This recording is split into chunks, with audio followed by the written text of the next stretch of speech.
3, 2. Welcome to Common Mansplaining, ladies and gentlemen. Welcome back. Eddie and Christian here, your favorite common men. Christian, how's it going? Great, broadcasting from the hottest nation on earth. That's right. And we just found out how fabulous it was with the State of the Union. Trump was kind enough to grace us with his presence and tell us exactly how great the world, the nation is doing. And I'll just go ahead and spoiler alert, it's the best it's ever been. Just, spoiler alert. I have to be honest. I was dreading watching the State of the Union, and not because I have anything in particular against, Trump or State of the Union. And I think we're doing well. I do. I don't really like watching Trump speeches in general because he does this usually takes a long time. And this one, by the way, was the longest ever, the longest State of the Union in history. They didn't even do State of the Union addresses like this, big assembly addresses for the first 100 years. It was just the president wrote a little letter to Congress. He's like, by the way, it was a written speech. This is how we're doing, and that was it. But it was only until Woodrow Wilson, and I don't even know that we actually need this, but it is nice to toot our own horns from time to time. So the Constitution says we have to do it. Yeah, right. We gotta do it every now and then. So, what are your initial takeaways from this thing? Well, obviously, I mean, Trump, he's going to play the hits, especially anything that makes him look good. He likes to take credit. So all of his wins he's going to play up, even wins that aren't his, like the men's USA hockey, great heroism of heroes. He wants Trump to associate himself with that, which is a very natural sort of thing to do. Yeah. And everything, to wash himself, try to claim political capital or political association, political credit for any successes in the U.S., whether they're a direct result of him or not. Right. Right. But I think celebrating them as a matter too of being proud of this country's achievements. I mean, the USA hockey victory was historic and was very inspiring. Right. And coming when other athletes were talking about how they were ambivalent about their American pride. And so again, Trump was trying to contrast very clearly in this speech those who are unabashedly patriotic and love their country, and those who have mixed feelings. Indeed. Which means essentially they love their country when somebody in their political persuasion is in charge of it. Right. And that's basically what I got from it too. I mean, of course, there's always going to be some gamesmanship here, right? Trump is a master of taking credit for stuff that, has nothing to do with him. But I feel like both sides of the aisle do that a lot. That's just a commonality of State of the Union. You show up, you say everything that's going well, we're going to own that. Everything that's not going well, it was the previous administration's fault. We're going to fix it. Trump stayed very upbeat for most of this thing. He didn't dwell on the downsides much. I mean, of course, he mentioned a couple things affordability, which of course is something on everybody's mind. But it's well, we're going to talk about a lot of these things. I want to. Yeah, I do think he did mention some dark things. But, a couple things. For example, he mentioned the victims of some illegal alien crime, which of course is never fun. But and of course, obviously he still played the same games that he kind of did the last time that he made that was a mock State of the Union, where he would put these obvious things out there that basically everybody should be in favor of, everyone should stand up and clap for, and just to see whether or not the Democrats would do it. And of course, they kind of fell for it again. But I'm mixed on that, because I feel like why is Trump playing these games in the first place, right? I get it. It's just part of. But this is the State of the Union really the time and place? Is it the appropriate place to be trying to bait these commercial ads out of, I can see it. So Trump knows he's got an audience. The ratings for the State of the Union are always very large. I mean, it's the only thing to watch live television generally. So he's going to do things that maybe those who follow Trump and listen to a lot of his speeches seem repetitive. But for a lot of people, it might be the only time they listen to his speech outside of election year. Yeah. So, he's going to play some repetitive stuff. And again, he wants the optics. This is political theater, right? We've said it here before. At its best. Politics is show business for the less attractive. Yep. Even Trump, us. right? This is what he likes. He likes being a showman, right? All eyes on him. And he can, he's going to be cheered by his boys. He's got his boys here to cheer him, and he wants to dunk on his opposition. Now, and especially like he talked about common sense. He used that phrase very often, and did use a lot of highlight a lot of policies that have 70+% approval rating in polls that people favor, and like voter ID or other things that people should be in favor of, that U.S. citizens should come before illegal aliens, common sense kind of stuff. I definitely want to talk about that too, but yeah, we will. But what he realizes, right, the Democrats came into this not open-minded at all. Right? This was definitely, they had designed that they were going to be grumpy just because of him. No matter anything he said, he could have said exactly what they wanted to say, free abortions for, and anyone that wants to or something. They would have sat there and, on their hands. They were not going to give him the props of giving him it's like they still don't want to legitimize his presidency, which is very childish. And they came off, I felt they came off as childish and petulant by acting this way. Very petty. Yeah. Yeah, very petty. I mean, Hakeem Jeffries even was like, told his team, he's like, you guys, if you want to be defiant, show up and be silent, be behaved, but or visit one of these alternative events, which the alternative events were ridiculous too. But like, so then they got people in there and they're still not quiet. Like Ilhan Omar's sitting there screaming at him half the daggone meeting, and who else?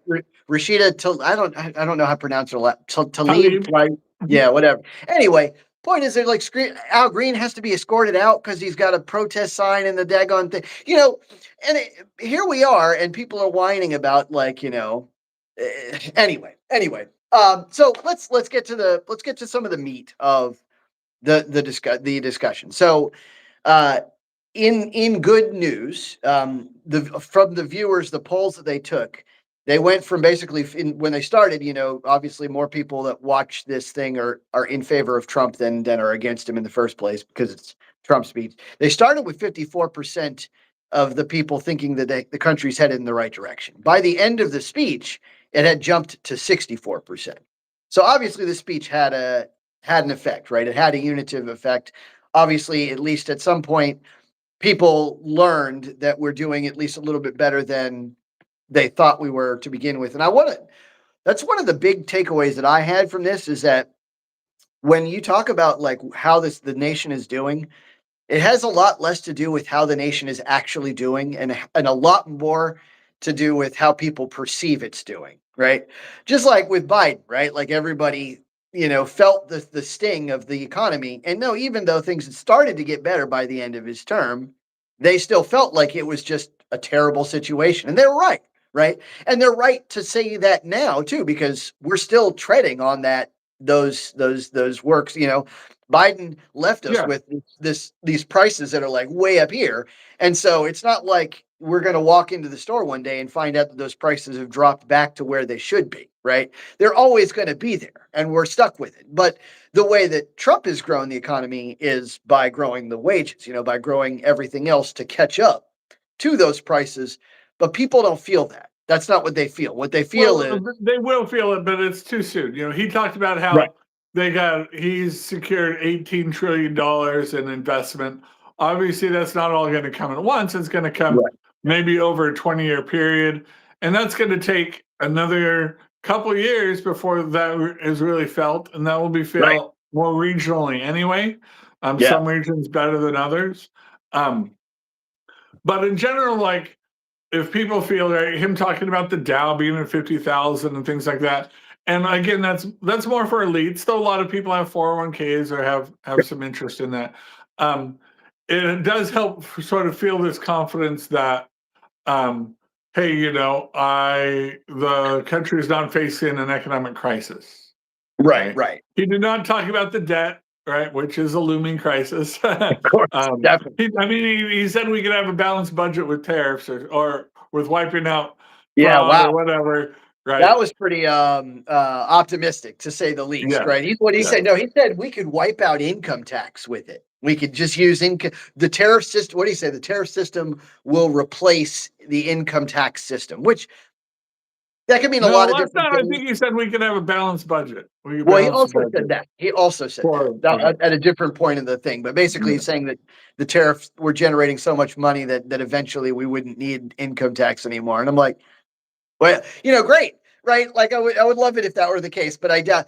So one of the things I wanted to talk about too today is like kind of how to translate what Trump says. Because the first thing that I hear anytime Trump says something, right, is that he's lying, right? And of course he is, right? Like when Trump says things like the economy is the best it ever has been, of course that is a technical lie, right? It is. No, well, now, yeah, but what I want to do, damn lies, right? Right.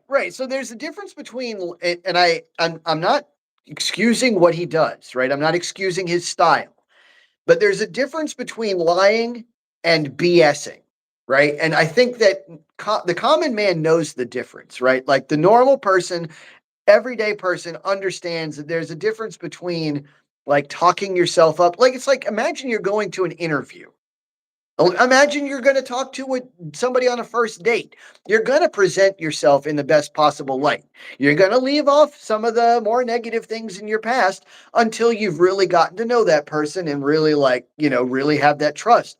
That's just how this State of the Union is too, right? Like people are just going to say things that are going to seem the best, even if so. One thing I want to do is kind of try to translate Trump to people so that they understand the claim he's actually making underneath what he actually says. So, like, yes, for example, I think, yes, everybody has a sense, every politician has a sense of exaggerating and boasting and saying to their administration, framing themselves, this is spinning themselves in the best right? And we here, common mansplaining, want to see through the spin. So, and that's why people want to jump and start calling him a liar when it's like, he's just spinning. Spinning is BS. Right? It's BS. It is lying. He's exaggerating. I read NPR's like sort of fact checking, and a lot of them like, he said, 600,000. It's really close to 400,000 or something. It's like, come on, like you're calling this a lie. That's just sort of like, your stats are different than his stats, but they're still sort of in the same ballpark. We've got to get it now. I mean, so, and I think where we've talked about this before, when somebody BS's or spins in a way that angers you, you feel it more than if it doesn't anger you. So Trump's spin is more infuriating. Right, for us, we're like, it's just spin, whatever. We're not emotionally attached to it, but it infuriates. Yeah, of course. Right, they take it it's very anger provoking. Yeah, and he's not bothered by that anger. He actually kind of delights in it. Right. It's definitely like a rage bait kind of thing. Well, and so so like I want to when we discuss some of the claims he made, right? We're going to each, Christian and I are also going to each give our takeaways on it and our opinions on it. But I just want to, as I do that, I'm going to try to translate Trump, right? So that people know what actual claim he's making. So for example, one of the things that he said was there are more Americans working today than ever, right? Now, this isn't the standard Trump style, but it's actually true. There are actually more Americans working today than ever. Now, of course, he leaves out the fact that we have more people in America than ever, right? So like this is a freebie for him. He actually can say the Trump thing while being technically true as well, right? Now, but he goes on to say that the economy is roaring like never before. Now, this is like a pure Trumpism. Now, let me translate. What he means is the economy is doing well. That's what he means. I know that's not within what he his said. memory, or like what do we care about? Now, obviously, the first Trump term was the economy before COVID was really, Booming. really doing well, and Yep. those of us who still have memories of that state and that sort of level of confidence, don't feel like we've quite attained that. Right. But Well, and the big thing but is, yeah, but it's sort of one of these unquantifiable um, it's got a rhetorical lot of things that you just got to say, okay, it's spin that right. we're not in a crisis. He's just taken. All right, you probably don't follow sports, but there used to be a sportscaster who's passed away by the name of Bill Walton. He was an Yeah. NBA Hall of Famer, and he would do events, college events from time to time, and Clippers. He was the one of the announcers for the Los Angeles Clippers, a historically moribund and terrible franchise, right? Yeah. Yeah. It's Yeah. never won an NBA championship and is usually just terrible. But if you'd watch this, you'd swear these players were the greatest thing ever. Of course. Like his praise was out of this world. Like there was one guy, oh, Keith Kloss, if you can score Keith Kloss, it means you're a great player because he's like the guy's out of the league the next year and like Of course. nobody's Yeah. ever heard of his name. But during the game, it's just like, oh man, what a wonderful player this guy is.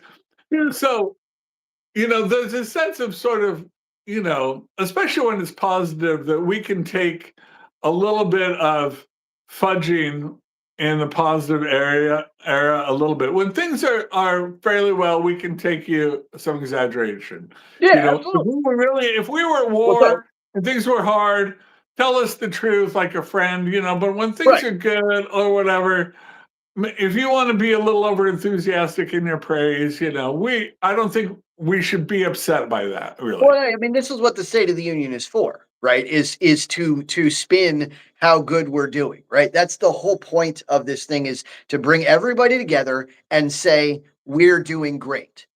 Sometimes, even if we're not, that's the point is still to just say we're doing great. And I've had company meetings that are exactly the same, right? Like where they have yearly prospectuses and stuff like that, like just like P&L meetings that are like, we're doing great. This guy, even though like we're kind of doing average or whatever, that's just the game. Now, I want to address that Tanya said, yes, so she's got a lot on her mind. Just give us some time, Tanya, because we are going to get into more than just the economy. It won't be all about the economy.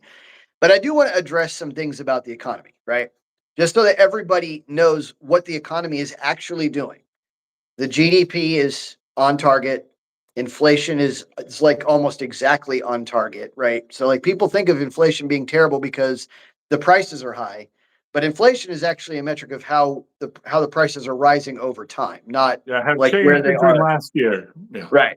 And so if somebody's had prices that are high from 3 years ago, that's not going to change, right? And nothing that Trump can do really is going to affect that, right? Like that's 3 years ago.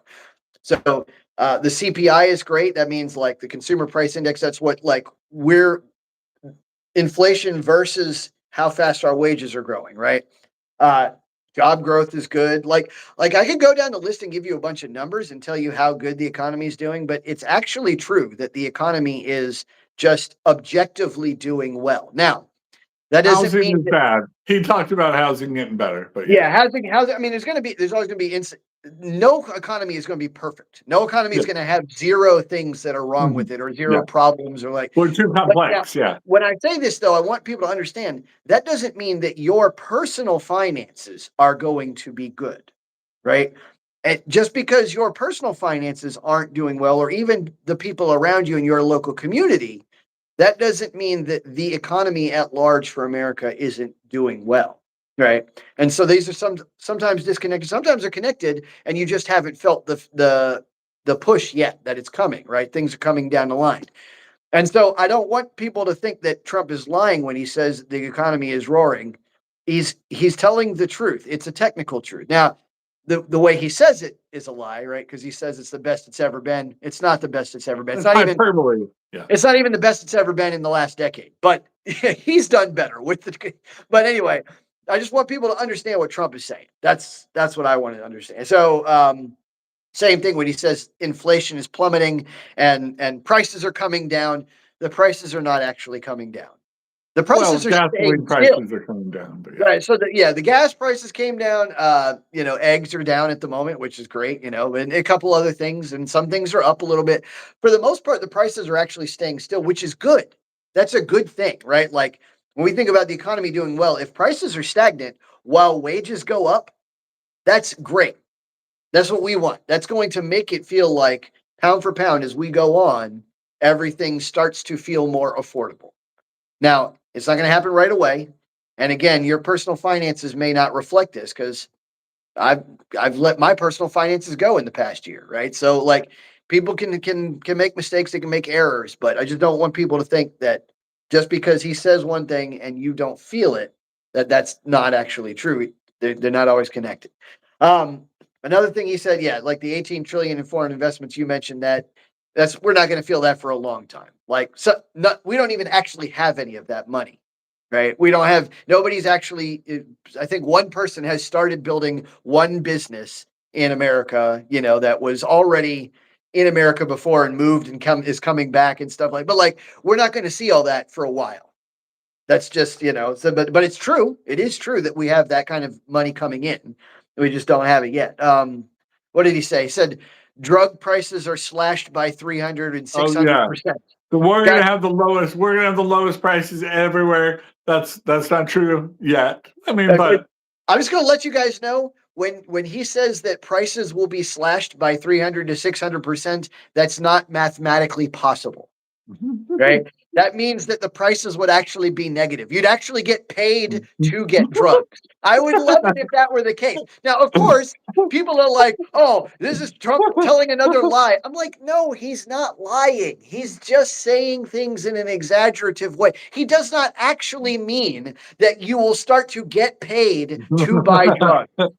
Obviously, he doesn't mean that. And it drives me crazy that people will look at a statement like that and be like, we're going to need to fact check that one, Bob, and put it down on it. Like, come on. Come on. You understand what he's talking about. Yeah. Exactly. Well, the drugs will be a third or 3 times as cheap as they are now or something like that. Right? That would make maybe more sense, which would be great if that's the case. I don't know. We won't know. Again, we won't see that right away. We've seen a couple of things come down, which is great. So, I mean, let's take it. He said, let's see. He said the murder rate is the lowest that it's ever been, or something like that, which is, I think, in 100 years or since his, yeah. I think that's actually technically true. But the thing is the murder rate's been coming down for a long time and has continued to drop. Like it's not like Trump did that. He's just one of the many people that was. But yeah, law and order. We were seeing a spike in murders after COVID. Yes. And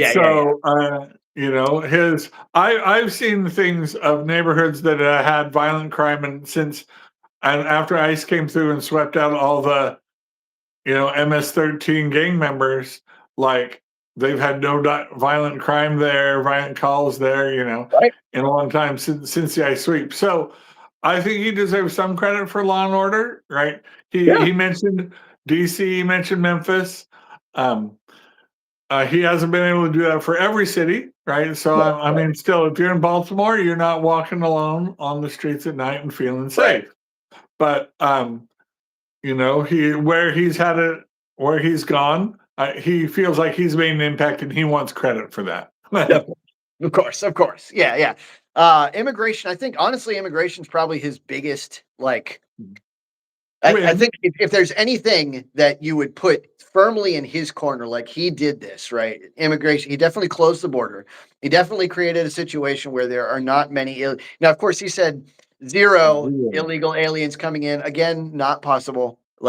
People are getting in, they're slipping past the crack. What I think he means is that there's nobody coming in that's illegal and they're catching them and then releasing them back into America, like on purpose, right? That's what I think he means. But yeah, so you have to kind of translate Trump, but immigration is a huge win because not only has he slowed he's like cut the spigot off so it's not just bleeding like a sieve into America. Like Biden had 10, 15 million people come in and no way to manage them and no way to see where they are and lost track of everybody and all these.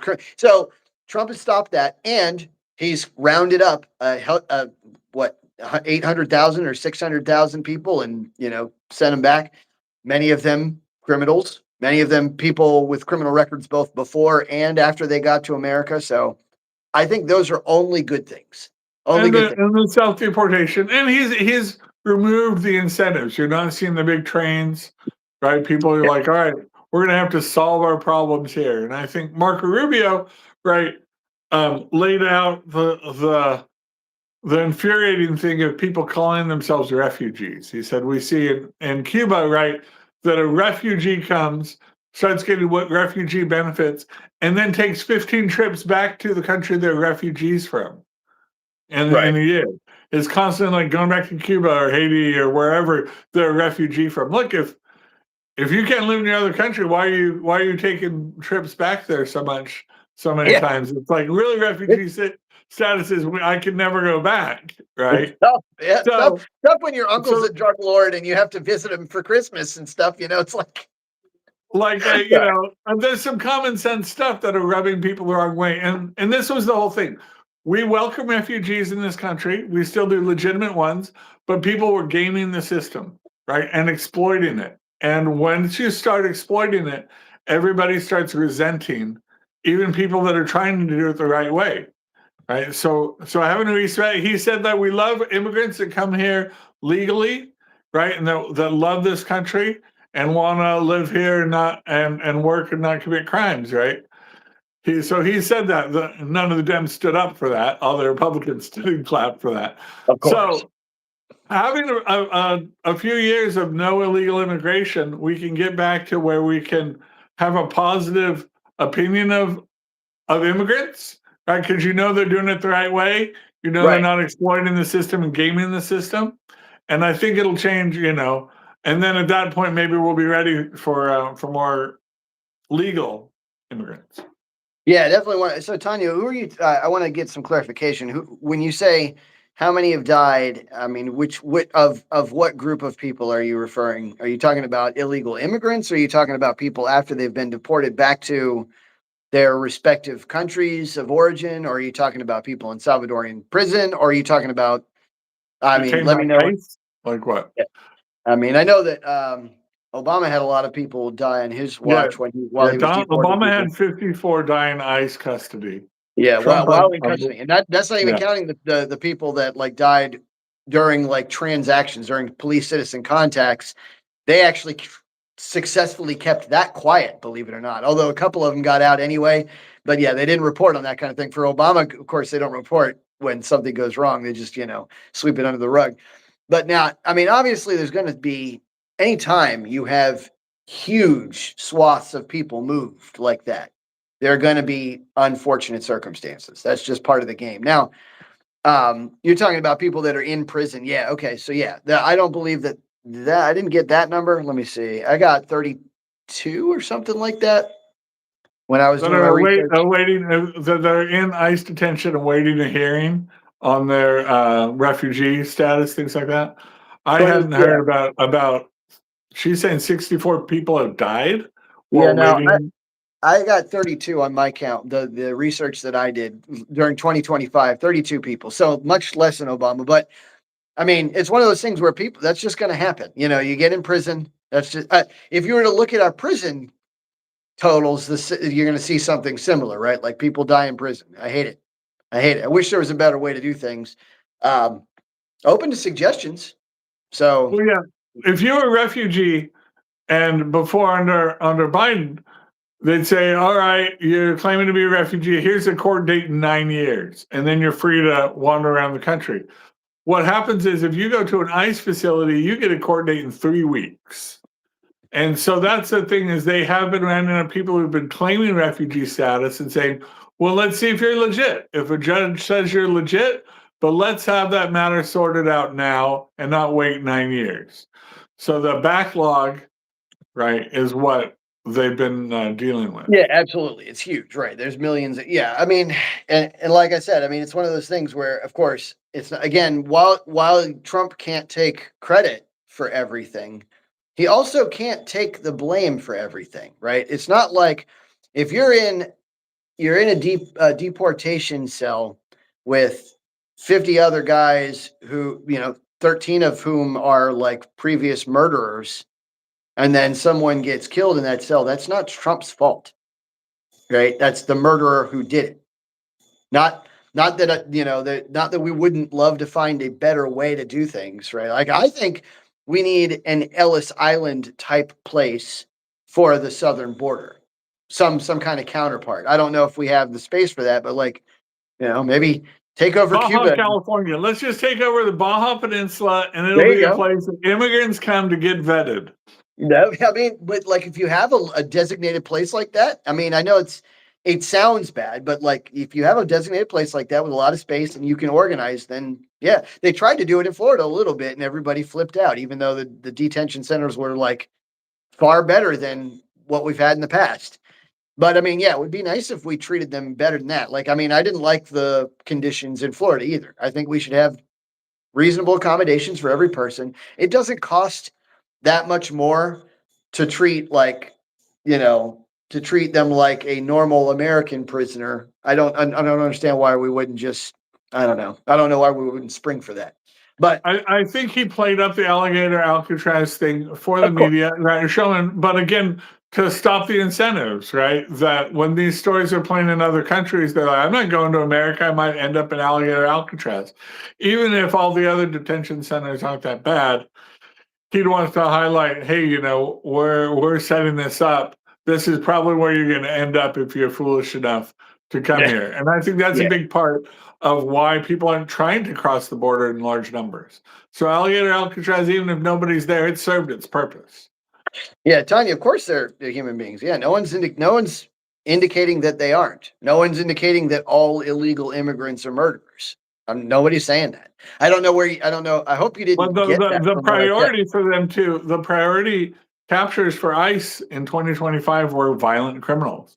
Yeah, I mean, so that's the what they people were. that would be in ICE detention would be overly represented by people who are violent murderers or who have committed, especially MS-13, the guys with the tattoos all over their faces, right? These guys who are definitely will be violent in custody is their pattern too. Are you talking about Trump? Maybe you're talking about Trump. You're talking about Trump.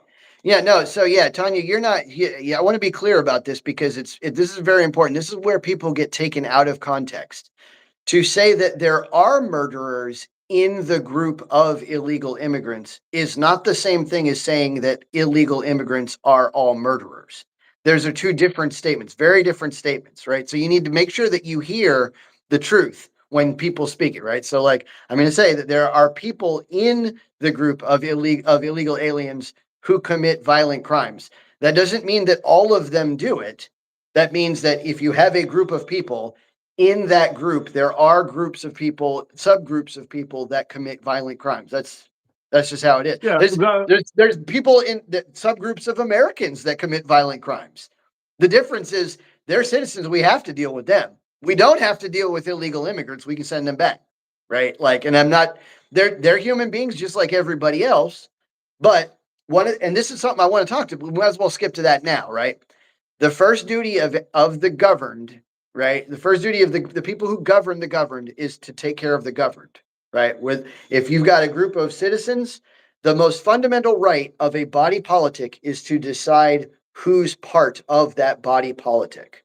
That's just how it is. So if you've got a nation or something like that, where you've got lines that designate where that nation is, one of the most fundamental rights of the people that live in that nation is to determine who is part of that nation. And we've done that. It's called citizenry. Right? So we have citizens.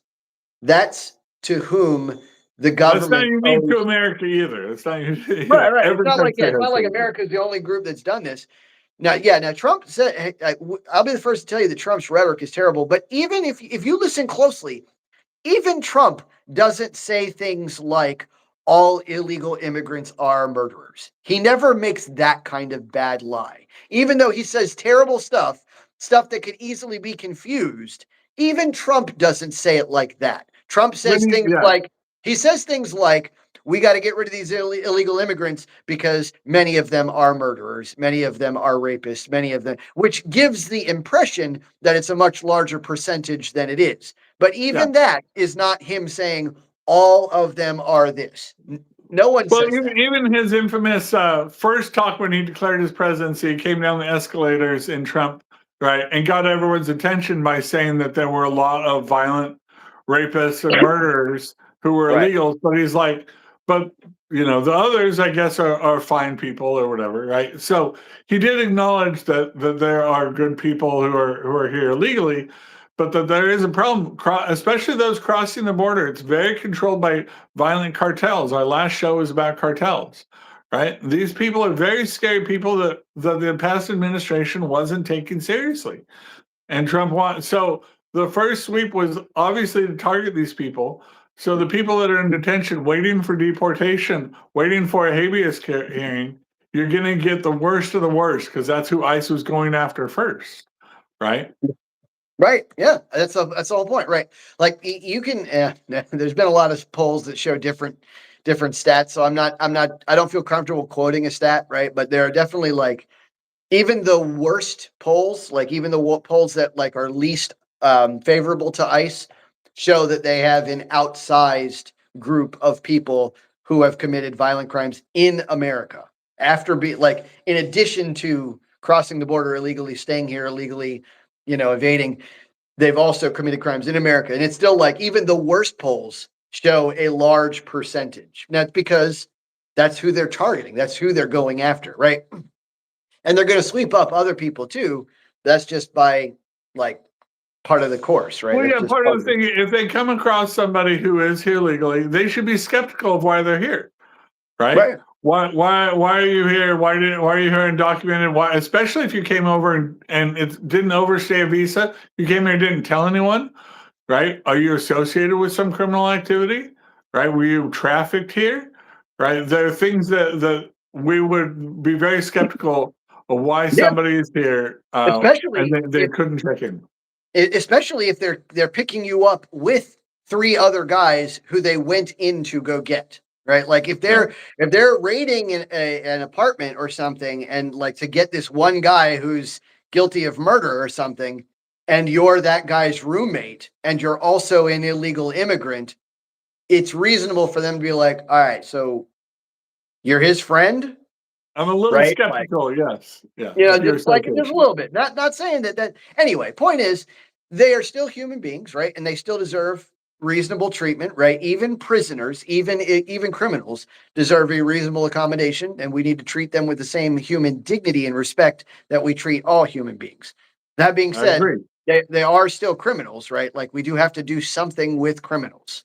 We got to do something. We have at least some form of deterrent. Now, I'll do another show at some point about like how to revamp the entire criminal system. That'll be for another day. But I do want to talk about the duty of the politicians, right? American politicians. Their first duty has to be to the citizenry. It has to be, right? Otherwise, there's no reason for the citizenry to elect them. Why would we? Why would we want anyone to represent a defined group of people if all of a sudden they start representing someone? It'd be like me having a tenant agreement, like a lease with Christian, and then Christian, like I'm the landlord and Christian's the tenant, and then all of a sudden, like instead of taking care of Christian when he needs help, like instead of like repairing the electricity for Christian when he needs help, I like go help some random other house that I don't own. Like it just doesn't make any sense. The contract is between me and Christian. The contract is between the citizens and the politicians. That's the Constitution of the United States of America. It doesn't include the people that aren't in it. I'm sorry. Yeah. Now, that isn't to say that we don't treat them like humans. We still treat them like humans, right? But we don't treat them like American citizens. Yeah. There's a difference there. And then the duty comes first to us. And this is, again, not unique to America. Right. Every country treats their own citizens, even ones with really liberal open border policies, treat their citizens differently. Yes. Canada included. By the way, America's one of the most progressive nations on earth with regard to how we treat. Like, I don't think people realize this, but there is a large percentage of the world that doesn't let anybody in at all, or out. Like, try to go into North Korea tomorrow. See how that goes. Try to fly into Ukraine. Try to fly into Russia. Like, this stuff, like, people don't understand where this, like, we're one of the nicest groups of people, like, in the world. Nobody does the kind of stuff that we do, like, except for Europe now, and they're getting messed up for it too, right? Like, America lets in way more people immigration wise, like, is so soft on it that I don't. It boggles the mind when we do so much and it's just not good enough. I don't know, but the fact that the Democrats can't stand for this, like the fact that he's like, all right, I just want to invite everybody to stand if your duty is to the American citizenry, and they're like, just stand it. They're just sitting there, like this is a bad thing. I mean, they fell for the bait. He probably shouldn't be rage baiting them in the middle of the State of the Union, but they fell for it again, and now they've given him basically a midterm commercial that he can just play over and over and over again. Like, this is the Democrats. They don't even stand for the American people. Commercial. I was reading a thing and it was by a left-leaning article, and they're very concerned that black men are not resisting Trump enough. Right? They're not vociferous. But when you read down to it, it's actually that larger and larger number of black men are starting to be favorable towards Trump's ideas. And this treatment of illegals, of prioritizing illegals even above American citizens, right, for political power, right, is really rubbing them the wrong way. And it is nakedly about political. The only reason why you would prioritize illegals over your own citizenry is to maintain or increase your political power. Okay, well, I'll push back on that. There is another reason. There is another reason. Now, I don't think it is the reason that they do it, but there is another possible reason. The other possible reason is suicidal empathy. Right? You can get to the point where you feel like, because they aren't, like, okay, so like if I'm putting my Marxist hat on, right? Mm-hmm. Basically everybody who's not in America is underprivileged compared to us. So basically, if I'm doing that, if like I'm putting everybody in this echelon of oppressor versus oppressed, I would automatically place everybody who isn't American in the oppressed category, which would mean I would want to uplift them into, ironically, the oppressor category. But like, that's just how Marxism works. Yeah. I want you to be oppressed. I can understand that, because that's how I feel with the illegal immigrants I would meet. That I grew up in East Los Angeles. I went to church with, went to school with, knew lots of people that were here undocumented who were fresh off and not just from Mexico or Central America, but from other parts of the world who are refugees who'd come there from all over the place. And those that I met, I was personally empathetic for and wanted them to stay, right?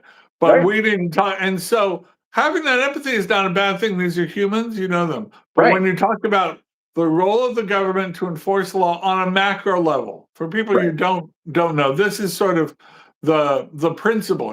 Eddie talks a lot about being true to your principles and not letting them be thrown away for either some sort of compromised self-interest, or even because of empathy or misplaced compassion. Emotion. This is our role, that anybody that me and Eddie meet, whether they're undocumented or not, we're going to try to serve them, love them, as Christ would. But when we talk about the proper role of the government, they need to enforce the laws. They need to make sure the laws are, and the things that the programs that put it in place are for people that are U.S. citizens first. Right. And, Michael makes a good point, right? Suicidal empathy might be for the rank and file group, but like, it's for the elites. They don't do it for empathy. They do it because they're getting something out of it, obviously, right? Like that. Like Ilha Omar is obviously not America first or American citizens first, right? She's nakedly all about what's in the best interest of the nation of Somalia. And Muslims. Yeah. She's and she's elected because she's got a large contingent in her district that vote for her, and not enough organized Republicans to stand up to her. So we'll see. Right, right. And I mean, along those lines too, right? This is why Trump mentioned the SAVE Act, right? And he wants to get that passed. There really isn't any reason to oppose it except if you want to cheat, right? There really isn't. Now, don't get me wrong, because if I were called upon to write the SAVE Act myself, I probably wouldn't have written it the way it's written. I would have come up with other options to make it slightly less overbearing, perhaps. But that being said, I'm still overall I'm in favor of it, and I think that there's really not much reason to oppose it. Like the arguments I hear against it are just so silly. Like saying stuff like black people can't get birth certificates is like, I'm like, are you kidding me right now? Like, and I mean, I don't mean to be rude, but if somebody can't manage getting some of these basic documents, then maybe I don't want them voting in an election. Your life, you should have your life together enough to vote. Having 10 months notice to get some documents to vote, right? That's what we're talking about here, really. And by the way, we're not asking you to produce these things tomorrow. Where right. I am skeptical. I will be honest. I'm skeptical of federal control of elections. Constitution clearly says states need to do that, but having a common qualifier to ensure vote security we talked about is not out of the realm. That's still not running the election. Just having a uniform thing saying a U.S. issue, valid U.S. issue ID, must be presented that matches the person voting, yada yada. Simple That's enough. common sense and can still have room to allow the states to run their own elections. Yeah, and people think, okay, even if you didn't have any of the documents that you needed, which is a marvel to me. I don't know any, like off the top of my head, I don't know anybody in my life that doesn't have them and can't get them. Not a single person. Well, Gavin Newsom. Yeah, besides him. But even if you didn't have it, each state, part of the law is each state is required to come up with an alternative mechanism for people that can't get them. So, like, even if you were just somehow that inept that you couldn't manage to get your birth certificate in 10 months, they still present you an alternative. Something like, I mean, it's different things for different states, but because they control their own election. But like one state, for example, would allow you to do like an affidavit. You could do a signed affidavit for it. Like they come up with all kinds of ideas. But the point is, you don't actually even have to have it. Remarkably, which. But anyway, right, we're starting to see anecdotal stories. I sent this to you. Don't know if you saw it, but a woman in Illinois who had never voted before. She voted for Trump in his 2016 presidential election.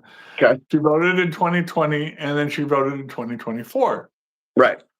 She went in to look at the voter rolls and found that she had a record of voting in all the midterms. She's like, I've never voted in midterm. All the primaries, she's like, I've never voted a primary.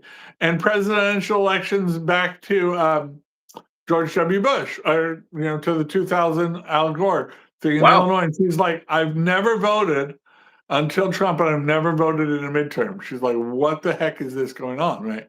That's crazy. And so obviously, signs of voter insecurity undermine our trust in our systems. And I think that the SAVE Act is sort of common sense. And what he said, wildly supported by Democrats, independents, and Republicans by wide margins. And the only reason that you're sitting in your seats is because I'm the one who's saying it.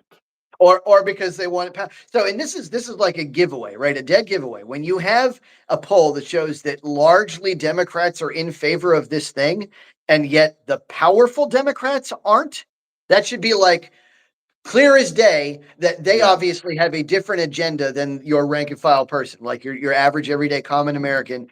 They have something else going on, right? Whereas if the whole of America is basically on board with this thing, and just one group of people that's in power is trying to convince you, no, you don't know what you want, right? You actually don't want this thing, despite the fact that you guys all say you do. You don't really want it because it's going to be terrible for you. You just don't know it. That's obviously an agendized item. That's obviously them trying to maintain power by modifying the structure of how people vote. That's just There's nothing else to it. Like, and one of the things I hear over and over and over again is like, well, there's no proof that there's widespread voter fraud. And yes, my brother said that to me as I well. hear that all the time. It drives me nuts because you don't need proof of something bad to happen to secure against it. You don't. There's no proof that Canada's plotting an invasion to American soil. That doesn't mean we just disband our standing army, right? You can still secure things even if there's no proof of it. By the way, obviously this is an illegal thing. So it's not like illegal people are going to, sign surveys saying, yes, I did this illegal thing, right? This is by definition, it's going to be something that people conceal on purpose. So I don't know why people would expect there to be proof or evidence of it. You're not going to see it, right? You might see a little bit of it, and we do see a little bit of it. We just don't see a lot. So it is what it is. And but there's no proof. There's no reason not to secure it anyway. I just don't, the same thing could go on the other side. Like there's no evidence of voter suppression.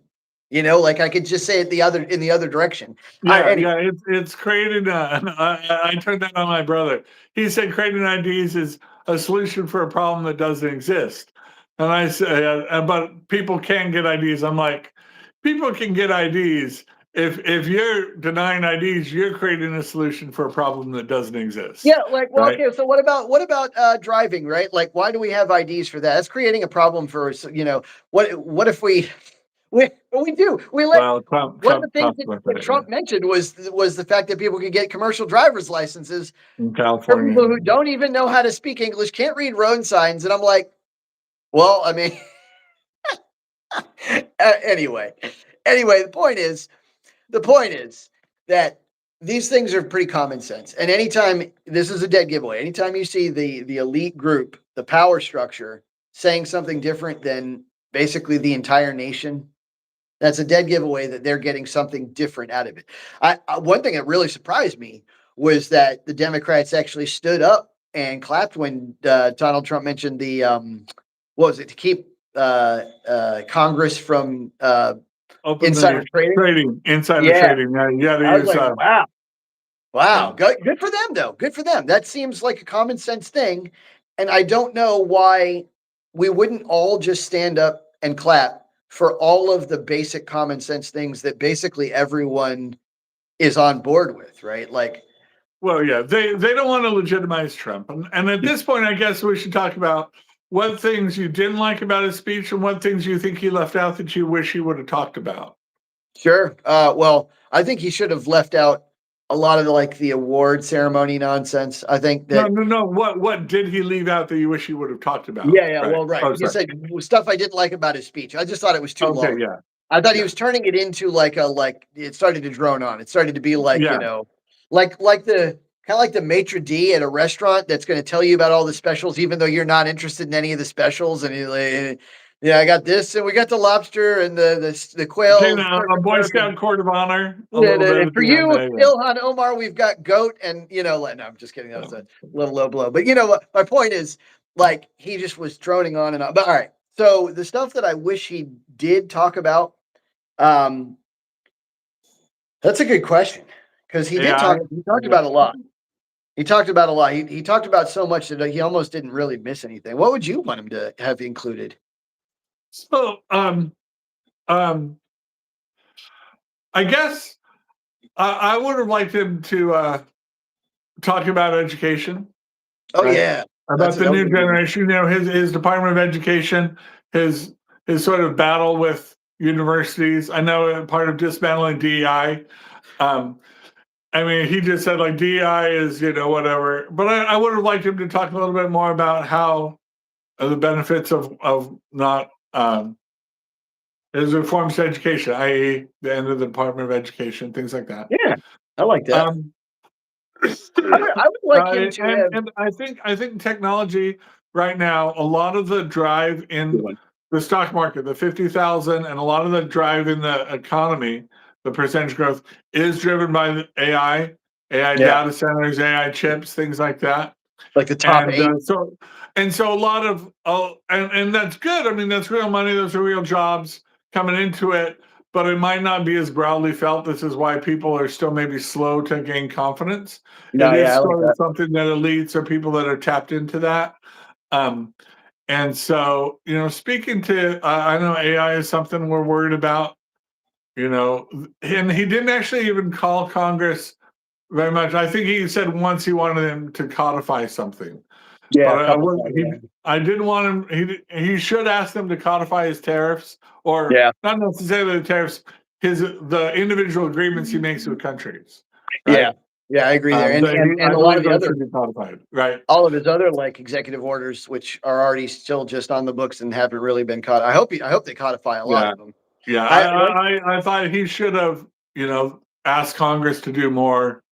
Right? To codify, or to But he's make got the things that he's done. So. he's got three. Well, he's got at least 1 year to get some of that Well, yeah, tackled and this get is there. this is a big, and maybe this is the beginning of the midterm elections, and so it's Yeah. posturing for that.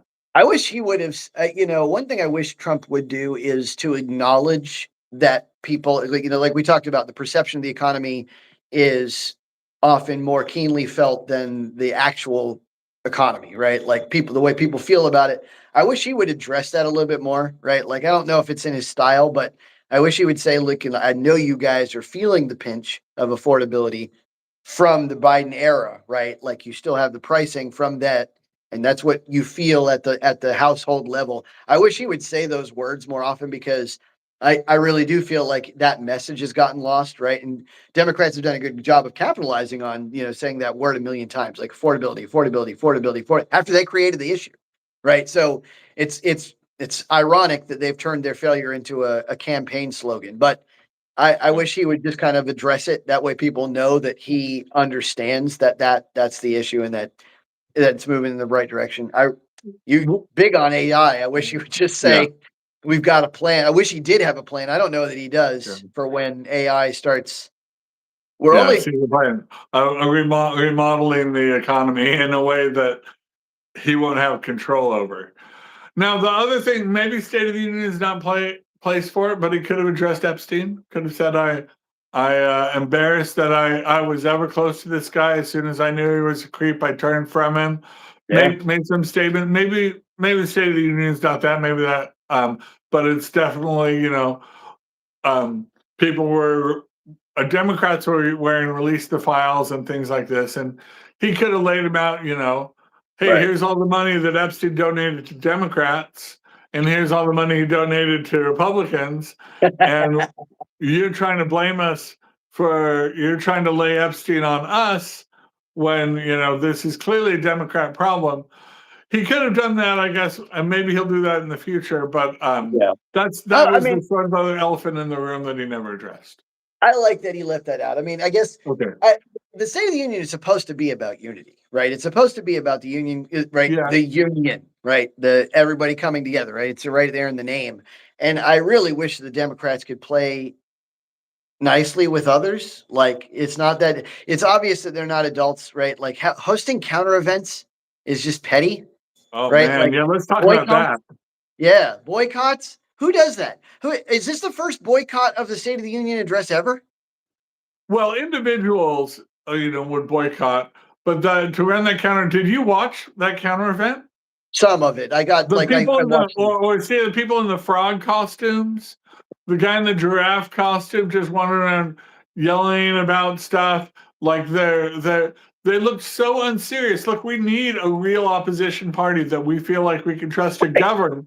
So if the Republican Party and Trump becomes too corrupt or too, we feel like we have another alternative that can step in and govern. And the Democrat Party doesn't instill me with that confidence. Right. They're just not adults. It's like kid stuff. This is like, I want to just put them in timeout. Right. We Christian and I have talked about this many times. Like we need the Democrats, believe it or not, for those of who are on the right, they have a purpose, right? One of the purposes is a checks and balance, right? Because we don't want the Republicans to get power hungry and run away with things. Number two, somebody does have to look out for the little guy, right? Like it's typical for Republicans to stick to the principle, but the little guy can get left out sometimes when that happens. People fall through the cracks. Somebody's got to be there to do that. But the Democrats today aren't managing that. The only thing that I see them do ever is whine about Trump. That is it. Literally, like, that is the entire agenda of the party, is to whine about this one guy who, by the way, after looking at the State of the Union, isn't doing that bad. I mean, he's not my favorite president. He never will be, but he's doing fine. He's fine. Like, the economy's fine. Immigration is fine.